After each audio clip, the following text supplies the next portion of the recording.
Vamos dar início ao segundo painel do fórum, que tem como tema a necessidade da inserção e conhecimento das novas tecnologias disponíveis no mundo do esporte. O nosso palestrante é o Dr. Pedro Trengross, coordenador-chefe da cadeira de gestão do esporte da FGV, a quem eu peço para que, por favor, venha ao palco.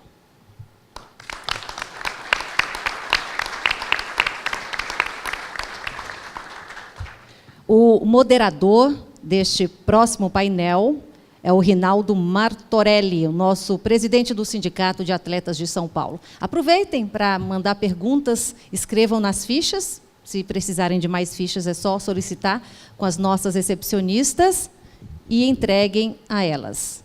Muito bem, vamos então apresentar, senhoras e senhores, o nosso palestrante, Dr. Pedro Trengross, é coordenador da cadeira de gestão do esporte da Fundação Getúlio Vargas, consultor da ONU para o esporte e professor visitante em Harvard. Peço uma salva de palmas ao Dr. Pedro Trengross. Muito obrigado.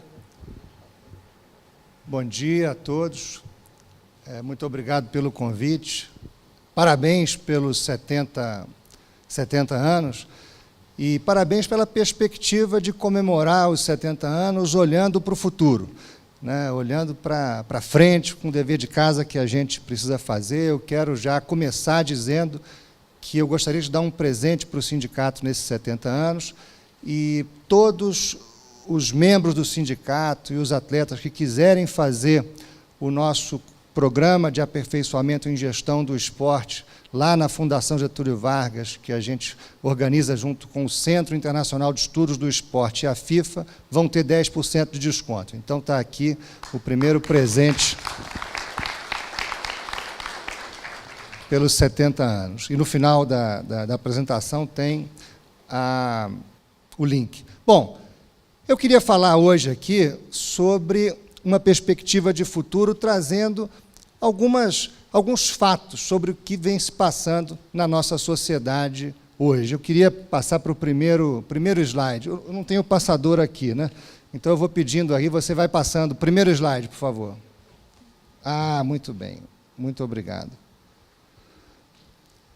Em 2016, olha isso. Os anunciantes investiram 189 bilhões de dólares na TV e 181 bilhões de dólares na internet. Agora, em 2017, isso já virou. São 205 bilhões na internet e 192 bilhões na televisão. O que isso significa para nós? Significa que o modelo de negócio do esporte atual acabou. Se nós vivemos hoje, basicamente, do dinheiro que a televisão utiliza para comprar os direitos de transmissão, se a televisão não arrecada mais esse dinheiro, ela não tem mais de onde tirar para comprar os direitos de transmissão que ela compra hoje do esporte. O modelo de negócio da internet é completamente diferente do modelo de negócio da televisão. E se o esporte não encontrar um novo caminho na rede, ora, ao invés de balançar a rede, ele vai balançar na rede. E nós teremos muita dificuldade de manter os atuais patamares de investimento e de receitas que o esporte tem hoje. Um outro dado importante, e aí só para ilustrar, a ESPN tinha 100 milhões de assinantes em 2011, tem 88 milhões em 2016. Por que isso? Porque as pessoas assistem cada vez menos televisão. E, por último, também é um dado importante, a média de idade de quem assiste futebol pela TV, em 2006, era de 39 anos. Hoje é de 43. Essa audiência vai envelhecendo. E a audiência que vai envelhecendo, ela deixa de consumir entretenimento e passa a consumir remédio. É um outro tipo de consumidor. A gente, infelizmente, está perdendo a mão nas gerações vindouras. Então, esse slide eu queria trazer para a nossa reflexão, justamente para chamar a atenção da responsabilidade que nós, que trabalhamos no esporte, temos de encontrar um novo caminho, um novo modelo, novas ideias, novos conceitos, novos parâmetros, novos padrões. Eu vou também dar um exemplo legal. O esporte popular no Brasil, no início do século XX, era o remo. Por isso que o Flamengo é clube de regatas, o Vasco é clube de regatas, o Botafogo é clube de regatas. O fato do futebol ser o esporte popular no início desse século XXI não garante que será ao final. Então, a velocidade com que as transformações da sociedade hoje acontecem é muito maior. E aí eu trouxe também alguns dados para a nossa reflexão. O rádio levou 38 anos para chegar a 50 milhões de pessoas. A TV levou 13, a internet 4. O Google chegou a 50 milhões de pessoas em 100 dias. E hoje, quase 1 bilhão de pessoas se conectam ao Facebook todo dia. Todo dia. No Brasil, 1 bilhão de horas de vídeos são assistidas no YouTube a cada 24 horas. E o YouTube permite que qualquer um de nós seja produtor de conteúdo, veicule o conteúdo. No Facebook nós podemos fazer ao vivo a transmissão dessa palestra aqui agora por qualquer celular de qualquer um dos senhores. Nós não precisamos mais de uma cadeia de televisão, com uma série de equipamentos, uma série de profissionais, para falar com o mundo inteiro ao vivo e com qualidade. Isso significa dizer que qualquer conteúdo esportivo hoje pode ser produzido e veiculado, o que não poderia acontecer nos anos 70, quando a televisão chegou para transformar o esporte nesse grande negócio que ele é hoje. Porque foi a televisão que transformou as cifras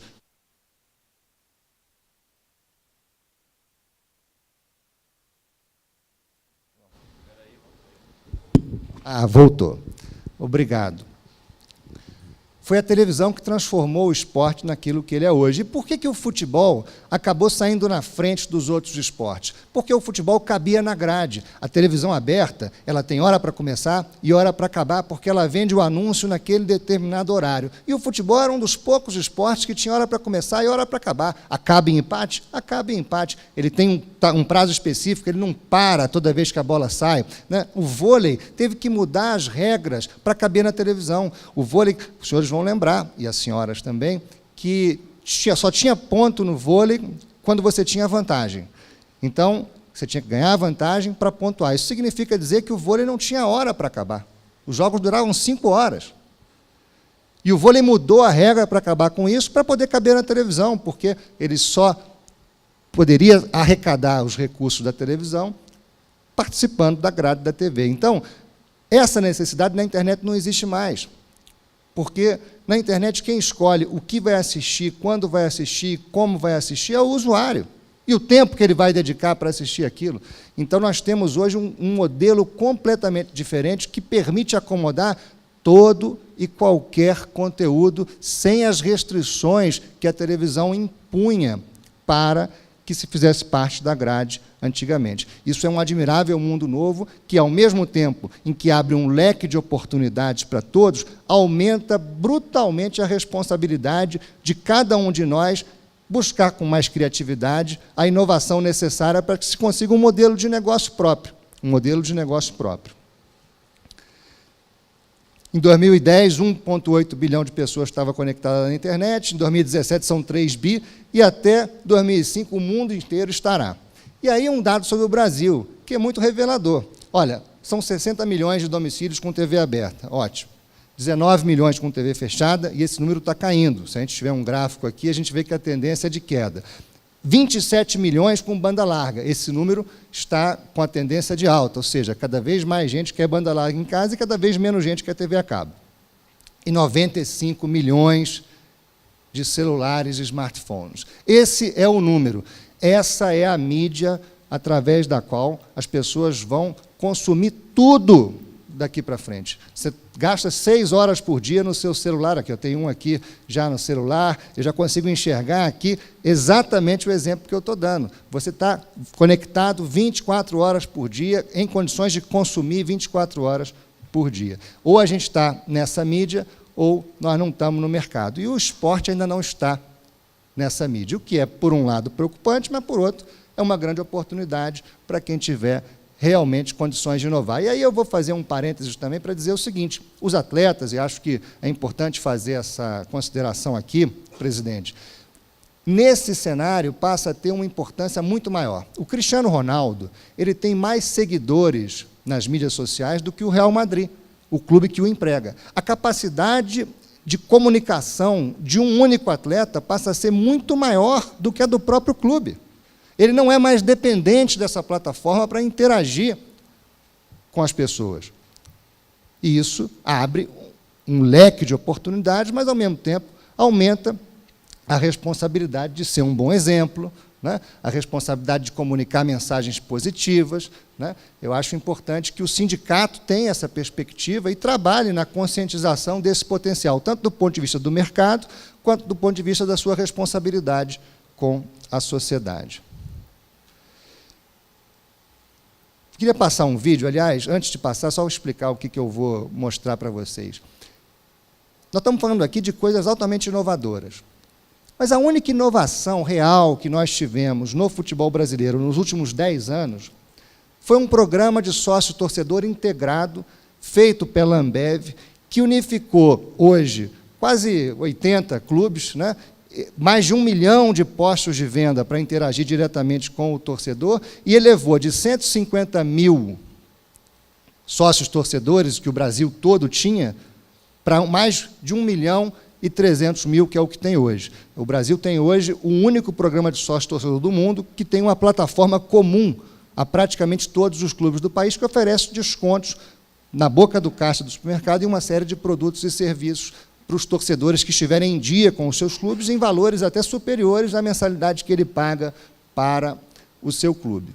Pois bem, o Flamengo é o que tem o maior ticket médio, embora o Palmeiras tenha mais de 100 e poucos mil sócios torcedores, o Corinthians também, o Flamengo não tem nem 100 mil, mas ele é o que cobra mais dos seus sócios torcedores, então ele tem a maior receita com esse programa. Agora, qualquer um desses clubes que tem milhões de torcedores pode se conformar com um número de 100 mil na sua base de sócios torcedores, tendo tanta tecnologia e tanta oportunidade de engajamento? Então, eu quero mostrar esse vídeo para vocês, porque eu acho que esse é um exemplo concreto de inovação que aponta para um engajamento da torcida direto com o clube. Como é que esses clubes nasceram? Todos eles, sem exceção, nasceram de um esforço coletivo de pessoas que, na sua grande maioria, eram atletas, que se juntavam para construir as condições necessárias para desenvolver aquela atividade. Então, eles botavam a mão no bolso e compravam ali, ou o título, pagavam a manutenção, mas a estrutura necessária para que ele pudesse praticar aquela atividade. O início dos clubes foi esse. E até os anos 60, 70, o dinheiro vinha da manutenção dos sócios, ou seja, dinheiro direto da pessoa envolvida com a sua atividade, ou da bilheteria, que também é dinheiro direto vindo da pessoa envolvida com a sua atividade. Um frequenta a sede do clube e o outro assiste o jogo. De lá para cá, esse modelo mudou.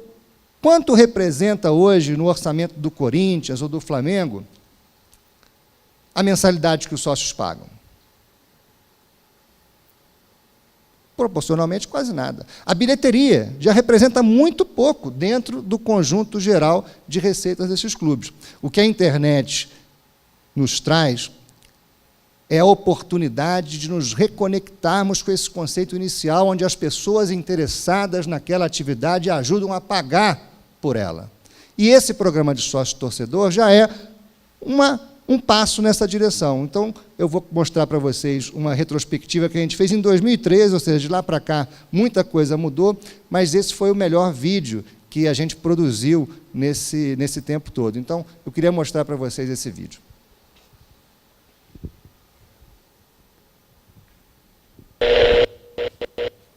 Nesses 40 anos, eu vi muitas iniciativas de ajudar os clubes de futebol do Brasil. Mas eu confesso que me impressionou muito o ineditismo do movimento por um futebol melhor.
pena. Olha o tamanho da nota.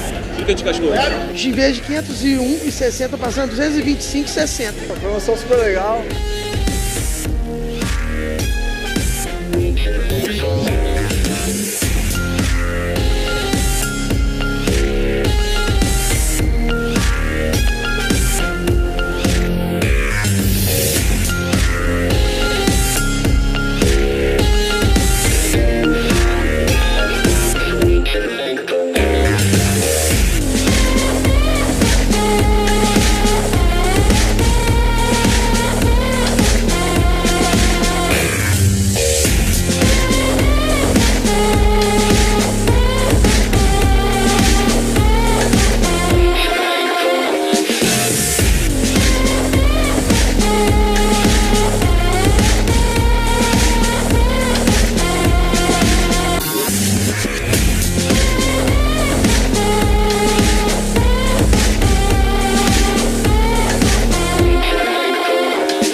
Mais um sócio. Bem-vindo ao nosso grupo. Capu, tem um copo? Só copa. Que interpretação, hein? Agora vai bombar.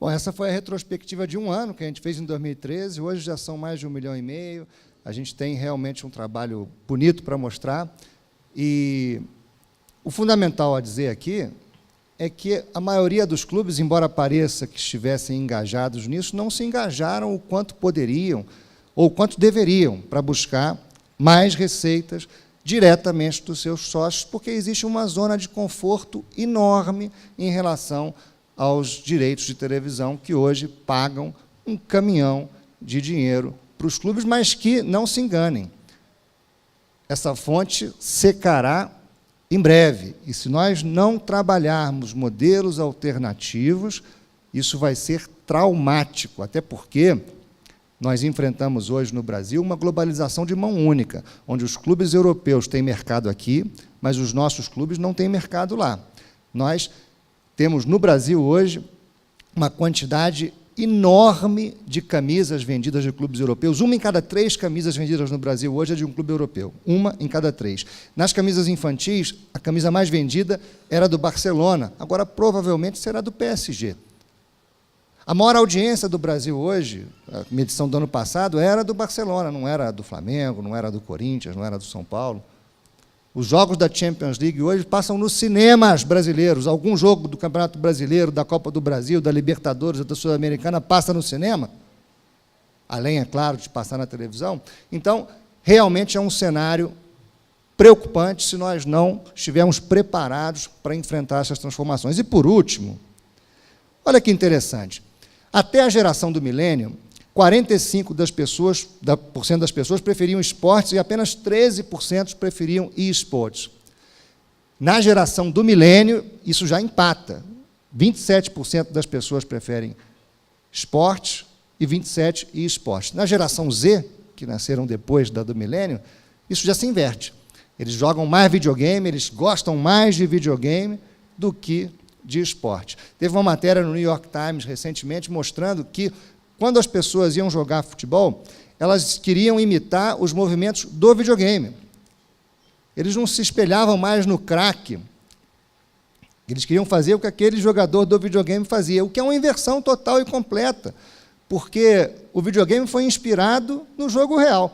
Se buscou construir aqueles movimentos no videogame inspirados no que se faz em campo. Hoje, já há um movimento inverso, onde se busca copiar aquilo que está no videogame. Em 2016, esse campeonato de League of Legends teve 43 milhões de pessoas em audiência online. E essa última aqui também é reveladora. Em 2011, a premiação do Dota, que é um joguinho de videogame, do campeonato, era de 1,6 milhões de dólares. Agora, em 2016, é de 20 milhões de dólares. 20 milhões de dólares é mais do que a Libertadores dá em premiação. Um campeonato de videogame, que nenhum de nós aqui provavelmente conhece. De onde vem esse dinheiro? Porque não tem televisão pagando para transmitir. Esse dinheiro vem do próprio jogo, porque as pessoas que jogam podem comprar no curso do jogo uma arma diferente, uma vida a mais. Então, um percentual de tudo que as pessoas compram dentro do jogo é destinado para a premiação. E essa premiação, nesse patamar, aponta o quanto as pessoas estão comprando coisinhas dentro desse joguinho. Sem nenhuma televisão comprando coisa alguma, sem dinheiro de transferência de jogador, sem dinheiro de bilheteria, sem dinheiro de patrocínio, porque o modelo de negócio da internet é de empoderamento do usuário. Já pararam para pensar que a maior empresa de transporte do mundo, que é a Uber, não tem um carro? A maior empresa de hospedagem do mundo, que é a Airbnb, não é dona de uma cama? O maior atacadista do mundo, que é o Alibaba, não tem estoque? E o maior veículo de mídia do mundo hoje é o Facebook, não produz conteúdo. Você produz o conteúdo e você mesmo consome. Todas essas plataformas têm uma coisa em comum. Elas conectam pessoas, empoderam os usuários. O Uber conecta o usuário motorista com o usuário passageiro. O Airbnb conecta o usuário proprietário com o usuário locador. O Alibaba também, o usuário comprador com o usuário vendedor. E o Facebook também, o usuário produtor de conteúdo, seja a sua foto, o seu vídeo, o seu comentário, com o usuário consumidor de conteúdo, seja ele qual for, em que tamanho for, em que dimensão for. Então, esse é o modelo de negócio que nós temos hoje na internet, onde o empoderamento do usuário é a chave. Eu queria agradecer, esse é o link do curso para quem quiser fazer. Muito obrigado pelo convite, muito obrigado pela atenção. Muito obrigado.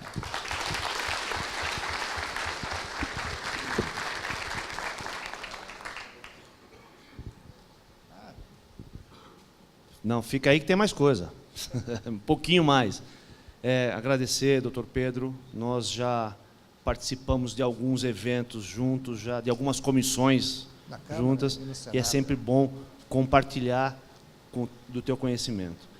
E o que você nos traz, na verdade, é a essência desse fórum, que é uma preocupação que nós temos. Nós valorizamos o negócio, mas nós queremos que esse negócio se equilibre com o jogo, sempre.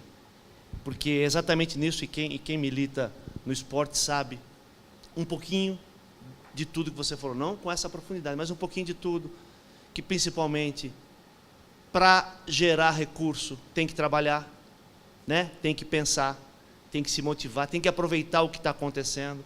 E a gente não vê no esporte, infelizmente, muita gente engajada nesse sentido. Mas, enfim, você nos trouxe de uma profundidade, né, que é maravilhoso. Creio que todo mundo esteja aqui encantado com a sua apresentação, assim como a do Nadir também, que eu queria aproveitar para agradecer mais uma vez.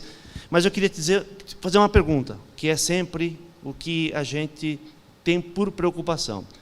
Daqui a pouco vem o doutor José Carlos para falar que ele foi um grande responsável pelo acordo do direito de arena lá atrás. Depois vocês vão entender o que é direito de arena, mas é a participação do uso da imagem do atleta. E é nisso que a gente se preocupa, evidentemente, que num equilíbrio, sempre, mas como as novas mídias podem chegar, trazer esse recurso para o esporte e equilibrar o negócio com o jogo. Queria a tua posição a respeito. Bom, mais uma vez, obrigado pelo convite, pelo carinho. Antes de responder, aproveitar que foi citado aqui o nosso desembargador, que é uma pessoa por quem eu tenho uma consideração muito grande. Eu vou contar para vocês uma passagem. Quando eu voltei do mestrado na Europa sobre esporte, eu fui trabalhar num escritório de advocacia que tinha tentado fazer coisas com direito esportivo. Que, aliás, todo mundo acha que entende de direito esportivo. A quantidade de escritório que diz que faz direito esportivo é impressionante. Não tem um cliente no esporte, mas tem lá a área de direito esportivo. E acha que entende daquilo. Então, quando eu cheguei nesse escritório, eles tinham dado um parecer para um cliente que tinha sido uma coisa completamente absurda. E eu peguei esse bonde andando, o parecer tinha sido dado pelo escritório, não tinha sido assinado por mim, mas depois eu assumi essa área no escritório e comecei a tratar do caso. E o doutor José Carlos, ele era advogado da outra parte. E ele me ligou, posso ir aí no Rio, fazer uma visita no escritório? Eu, claro, vai ser um prazer.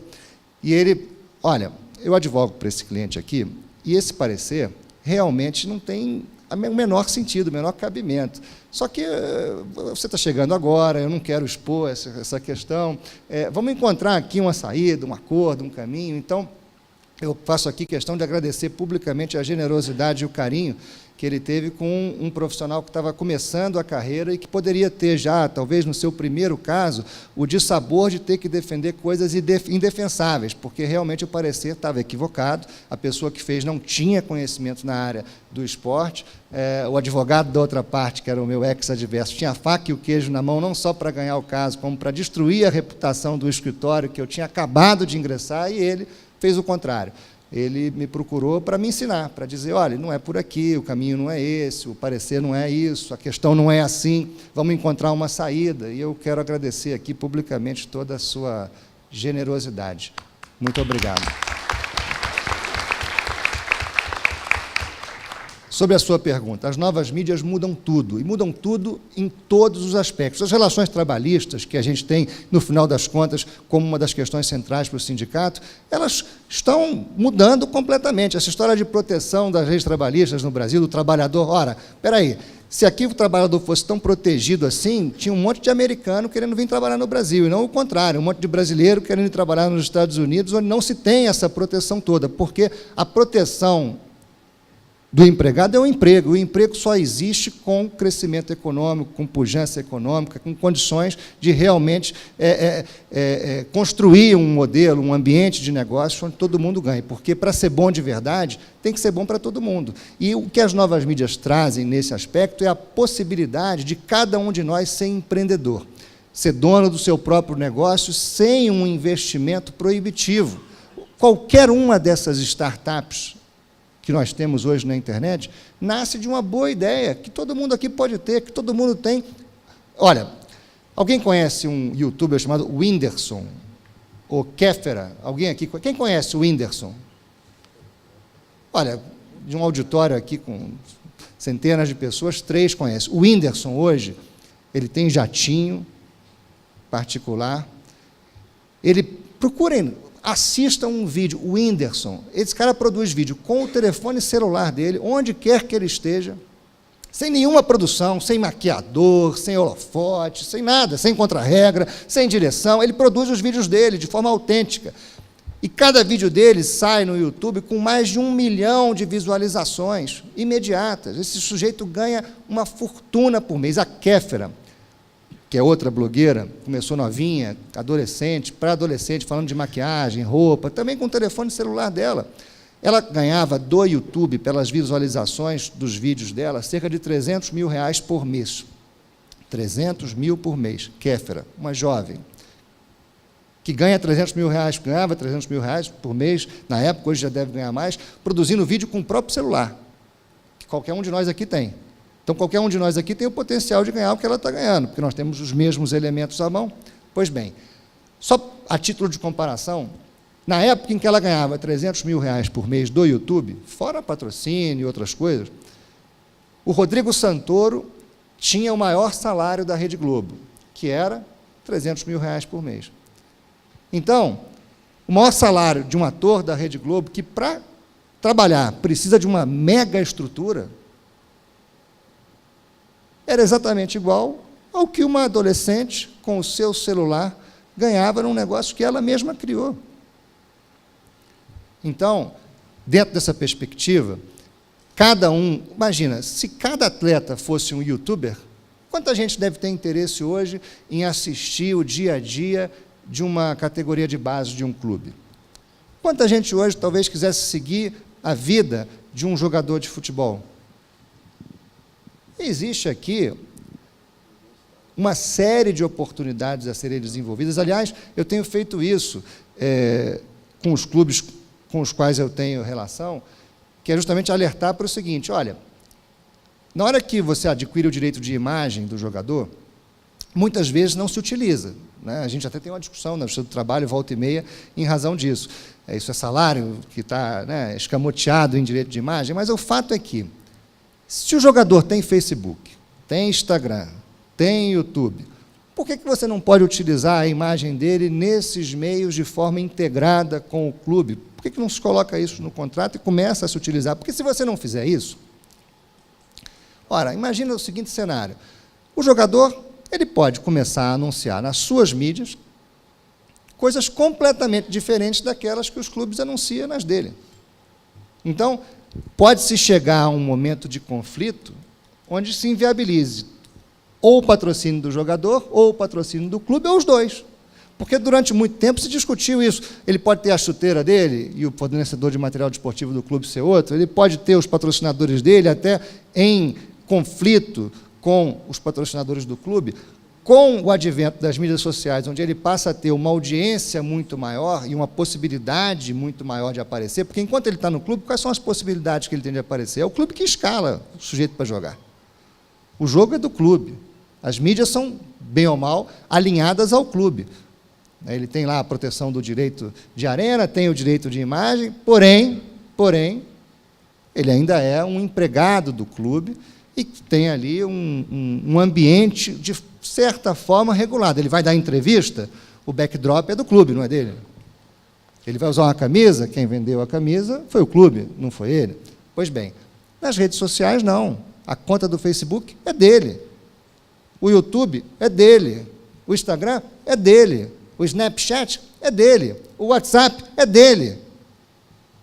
O que ele faz com isso? Então, é um desafio muito grande pensar nessas relações de trabalho, nesse cenário em que a liberdade individual é cada vez maior de todos os atores envolvidos, mas isso aí fica também o desafio. Talvez fosse o caso de trabalhar, através dos sindicatos, um entendimento para que se aproveite melhor esse potencial, que, sem dúvida nenhuma, será melhor aproveitado se for feito de forma conjunta, dos clubes e atletas aproveitarem as redes sociais para gerar novos recursos juntos, ao invés de simplesmente cada um por si tentar encontrar um caminho separado que pode levar a conflitos irreconciliáveis. Acho que fica aí um bom desafio para o sindicato. Eu estou à disposição, meu escritório de advocacia pode ajudar. Obrigado pela pergunta.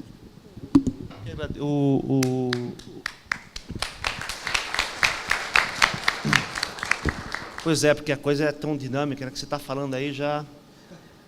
Um monte de coisa já passou por aqui, nós vamos voltar a falar. Mas o Nadir segunda-feira você recebe a proposta. Tá bem. O Nadir queria fazer uma pergunta, né, e com toda a qualidade que ele apresentou aí, quero ver se você sai dessa. Obrigado, Pedro. Muito obrigado pela apresentação. Porque, numa apresentação dessa qualidade, nós vemos como somos ignorantes de várias coisas. Isso é muito bom. Então, obrigado. Queria saber, segundo o que você falou sobre a Europa, exporta, vamos falar aqui no Brasil, importa a imagem dela. PSG, Barcelona, Real Madrid, todos os clubes vendem produtos aqui. A minha pergunta seria, segundo você, com as novas tecnologias, como seria porque a minha pergunta é assim: nos anos 80 para 90, na França, todo mundo conhecia Flamengo, certo? Por causa do time do 81. O que acontece? 2 anos atrás, eu tentei a loucura de trazer um dos meninos melhor da base de Cannes. Cannes é onde o Patrick Vieira, Zidane se formou, enfim, um clube formador. Menino muito bom. E ele assinou profissional no Flamengo. a minha loucura era de trazer um jogador desconhecido da base, ele fazer fama aqui e trazer de novo ele para que não somente o jogador seja conhecido, mas também que o mundo entende que aqui é um campeonato muito sério, porque é um dos campeonatos mais difíceis do mundo. Tem 10 times que podem ser campeão, eu não conheço outro campeonato que está nessa situação. A minha pergunta é, eu fui muito ingênuo, ele nunca jogou, enfim, deu tudo errado, mas eu não desisto dessa possibilidade. Qual seria o modelo de um clube hoje brasileiro para poder exportar essa imagem? Quando eu vejo o fanatismo assim é uma palavra talvez muito forte, quando eu vejo o amor e a adoração que o povo tem pelo time, Flamengo, Palmeiras, Corinthians, enfim, como isso não tem assim, isso não teria como invadir a Europa? Essa pergunta é ótima. Merci beaucoup. Bom, vamos por partes. Primeiro, quando o Manchester United começou a pensar em internacionalização, eles preparavam material físico e mandavam pelo correio para a China, para a Ásia, porque só assim para se comunicar. Não tinha tanta condição como nós temos hoje de estar conectados no mundo. A internet, ela é o portal para a internacionalização de qualquer coisa hoje. Não precisa mais imaginar que você tem que viajar, mandar pelo correio, fazer atividade lá, através da rede. Quando se tem um conteúdo atrativo, nós conseguimos o mundo inteiro ligado, conectado naquilo. Então, a primeira resposta é possível sim, porque as tecnologias que nós temos hoje à nossa disposição nos permitem buscar a internacionalização de qualquer coisa sem sair de casa, sem sair do lugar, com recursos muito, muito, muito baixos, um celular. Então, nós temos oportunidades como nunca tivemos antes de nos conectarmos com o mundo, nós e o mundo todo. Essa é a primeira resposta. A segunda resposta, a segunda parte da resposta, eu vou dividir em 3 componentes. Esse é o primeiro, que é o componente tecnológico. O segundo é um componente histórico-cultural que o Brasil, infelizmente, não só no futebol, exporta matéria-prima e importa valor agregado. A gente faz isso com minério de ferro, por exemplo. A gente manda minério de ferro e compra de volta o minério de ferro trabalhado com valor agregado industrial dos outros países. A matéria-prima é nossa, por que a gente não fez aqui? Eles compram barato e vendem caro. É o que acontece. Todos esses grandes clubes têm atletas brasileiros que a gente depois paga caro para assistir os atletas brasileiros jogando lá. A gente exporta matéria-prima e importa valor agregado. E qual é esse valor agregado? E aí o terceiro componente da resposta. O esporte. O que é o esporte? O que caracteriza o esporte?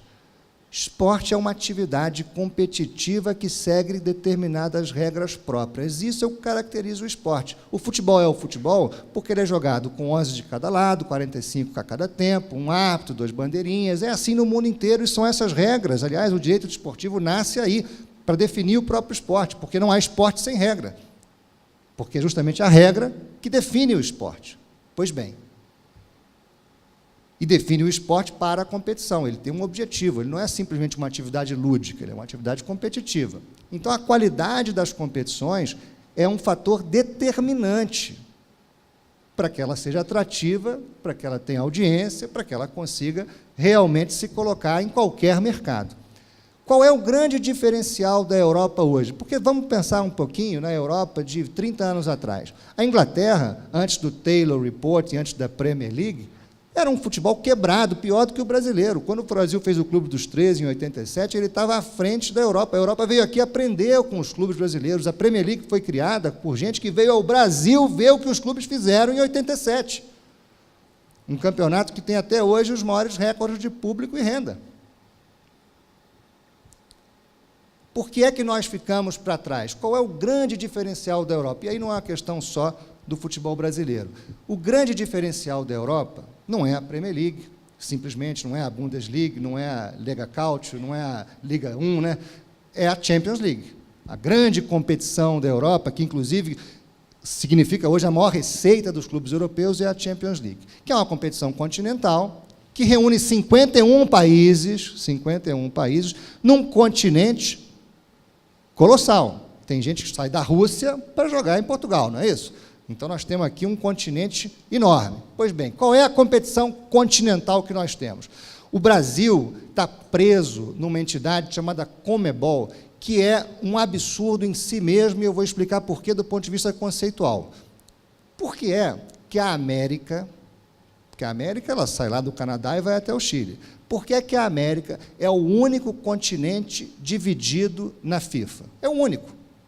Todos os outros são conjuntos. A África tem 50 e poucos países, a Europa 50 e tanto, a Ásia lá 50 e tanto, a Oceania, que é pequena, tem menos, mas o fato é que a América, por razões históricas, é dividida na FIFA. E qual é o reflexo? Quais são os reflexos disso? O primeiro reflexo é o seguinte: nós temos uma competição continental com 10 países.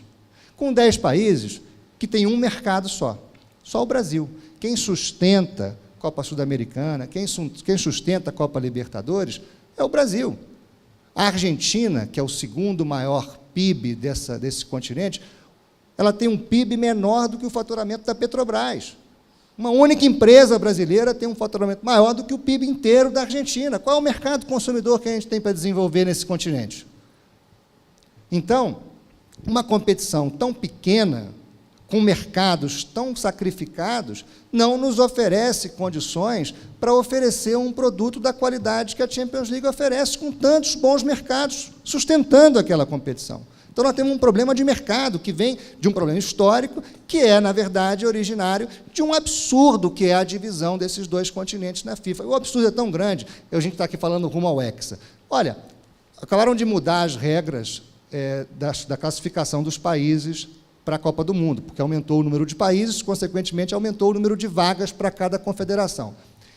É mais difícil ficar de fora da Copa, na Conmebol, do que conseguir a vaga na Copa. Dos 10 países, 6,5 vão para a Copa, porque são 6 mais meio que você pode conquistar na repescagem. Então, mais da metade, 65% de chance de entrar na Copa. Então, um país da Conmebol tem 65% de chance de ficar na Copa. Então, na verdade, a disputa é para ficar fora, porque você disputa aquilo que tem menos, não é isso? Então, a disputa é para ver quem fica de fora. Ao passo que na Europa, a chance de entrar na Copa é de 17%. A Itália acabou de ficar de fora, infelizmente. Agora, enquanto nós não tivermos... Aliás, só mais um parêntese sobre isso. Vocês sabiam que a Copa Sul-Americana, essa que está sendo disputada agora, ela paga menos, ela rende menos para os clubes brasileiros do que o Campeonato Estadual de São Paulo ou do Rio de Janeiro? A Libertadores, nas primeiras fases todas, ela paga menos, os clubes ganham menos do que ganham no Campeonato Paulista.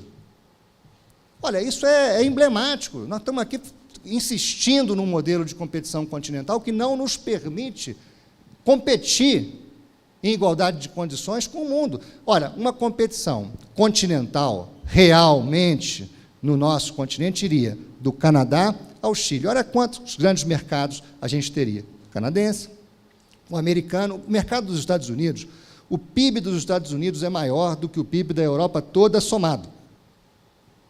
Esse é o mercado global. Não é à toa que o maior campeonato esportivo do mundo é um campeonato de futebol americano, que só tem time americano e que só acontece nos Estados Unidos, que é a NFL. A NFL fatura por ano 5 bilhões de dólares. 5 bilhões de dólares por ano. O que significa dizer que é um orçamento 5 vezes maior do que a FIFA, que fatura 1 bilhão de dólares por ano em média. Então, uma única entidade, que só tem time americano, faz uma competição. Sabe quantas datas tem a NFL? Tem 22 datas se o time chegar até o playoff. 22 datas. Sabe quanto joga um time do Brasil aqui? Que joga? Se jogar todas as competições, 75 vezes por ano. Joga muito e ganha pouco. E muito jogo deficitário. Inclusive, principalmente, os jogos da Sul-Americana e da Conmebol. Então, se a gente quer realmente discutir com seriedade a sua questão, nós precisamos começar pela competição que a gente tem para organizar. Nós precisamos de uma competição continental, que vá do Canadá ao Chile, e aí as pessoas, mas as distâncias são enormes. Ora, espera aí, a distância da Rússia para Portugal não é maior do que a distância do Canadá para o Brasil, espera aí. Nós não estamos aqui falando que isso é impossível, não. Agora, para jogar essa competição, dando a prioridade que ela merece, nós talvez tenhamos que diminuir datas só de tirar a Sul-Americana e Libertadores, que elas deixam de existir, tá certo? Agora, por que isso não acontece? Isso não acontece porque na hora que você organiza uma competição continental, determinados feudos de poder se sacrificam. Tem gente que quer organizar a competição dele. É a minha competição, e eu não abro mão. A competição é horrorosa, é deficitária, mas é a dele, tem história. Ora, gente, essa história de que a gente tem que ficar com a lanterna na popa, iluminando o que passou, preso ao passado, está impedindo que a gente construa um futuro promissor. Essa é a resposta em 3 pilares para a sua pergunta. Eu espero que eu tenha sido claro, porque são questões que merecem um seminário para cada uma delas, super complexas, mas eu espero ter resumido aí na resposta. Bom. Obrigado, Pedro. Não somente assim, nos iluminou, nos mostrou qual é o ponto central, e a diferença que nós conseguimos todos enxergar seria, no final, o que você está nos dizendo, rever a base mesmo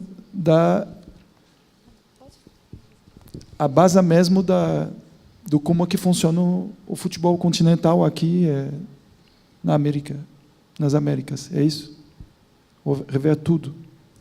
Sem dúvida.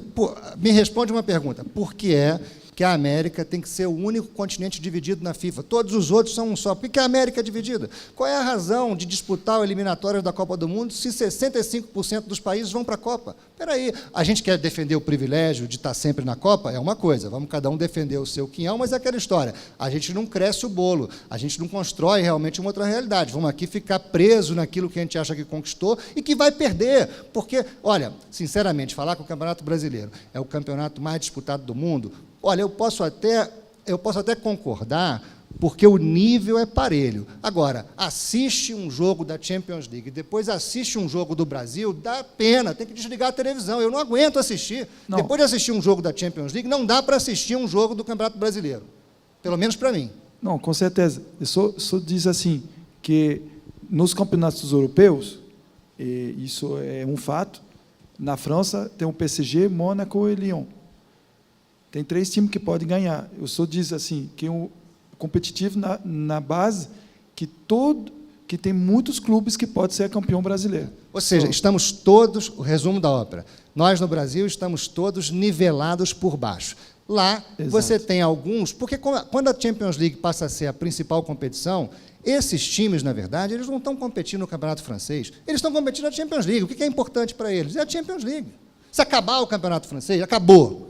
Eles estão bem, eu quero continuar competindo na Champions League. O que é a prioridade? Aqui, se acabar o Campeonato Brasileiro, nós vamos sentir. Se acabar a Sul-Americana, ninguém sente falta. Aliás, só o Flamengo, talvez, que pode ser o único título que ele ganha nesses últimos tempos, né? Mas se não fosse isso, também não sentia falta, não. Ótimo, doutor Pedro. Obrigado. Tinha certeza que o teu conhecimento ia acrescentar muito e elevar cada vez mais o nível do fórum. Meu agradecimento eterno, muito legal.